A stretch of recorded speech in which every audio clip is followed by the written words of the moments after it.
ప్రస్తుతం సాఫ్ట్వేర్ ఉద్యోగుల్లో ఒక భయం నెలకొన్నదండి. ఏ టెక్నాలజీ వల్ల ఉద్యోగాలు ఉంటాయా పోతాయా అనే భయం వారిలో వ్యక్తమవుతుంది. ఒకసారి ఏ టెక్నాలజీ వల్ల 2025లో 1,20,000 మంది ఉద్యోగులను తొలగించారండి.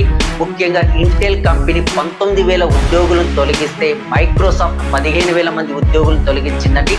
టీసీఎస్ కంపెనీ కూడా 19,000 మంది ఉద్యోగులను తొలగించిందండి.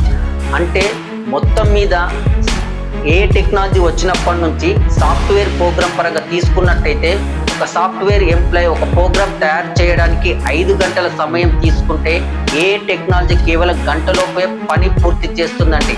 అంటే దీనివల్ల కంపెనీలకు టైం సేఫ్ అవుతుంది, అదేవిధంగా మనీ కూడా ఆదా అవుతుంది. కాబట్టి ఏ టెక్నాలజీ పైన కంపెనీలు ఫోకస్ చేస్తున్నట్టుగా మనకు స్పష్టంగా అర్థమవుతుందండి. ఏ టెక్నాలజీ సృష్టికర్త జెఫ్రీ హింటన్ ఒక సంచలన ప్రకటన చేశారండి. 2026 సంవత్సరంలో భారీగా సాఫ్ట్వేర్ ఉద్యోగులు తొలగించబోతున్నారని ఆయన జోస్యం చెబుతున్నారండి. అదేవిధంగా సాఫ్ట్వేర్ రంగం నుంచి మొదలుపెట్టి సామాన్యులు ఉపయోగించేటువంటి జనరల్ పైన కూడా ఏ టెక్నాలజీ పనిచేస్తుందండి. ఉదాహరణకు మనం తీసుకుందామండి, చైనాలో 5,000 మగ్గాలు పనిచేస్తున్నాయట 24 గంటలు ఏ టెక్నాలజీ వల్ల.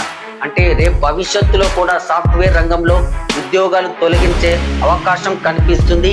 ఇకనైనా సాఫ్ట్వేర్ ఉద్యోగస్తులు లగ్జరీ ఇల్లులు కావచ్చు, లగ్జరీ కార్ల పైన ఇన్వెస్ట్మెంట్ ఈఎంఐ పద్ధతిలో తీసుకోకండి. ఎందుకంటే ఎప్పుడు ఉద్యోగం ఊడిపోతుందనే పరిస్థితి ప్రస్తుతం నెలకొని ఉన్నది. ప్రత్యామ్నాయ మార్గాలపైన దృష్టి పెట్టండి. అప్పుడే భవిష్యత్తు అద్భుతంగా ఉంటుంది.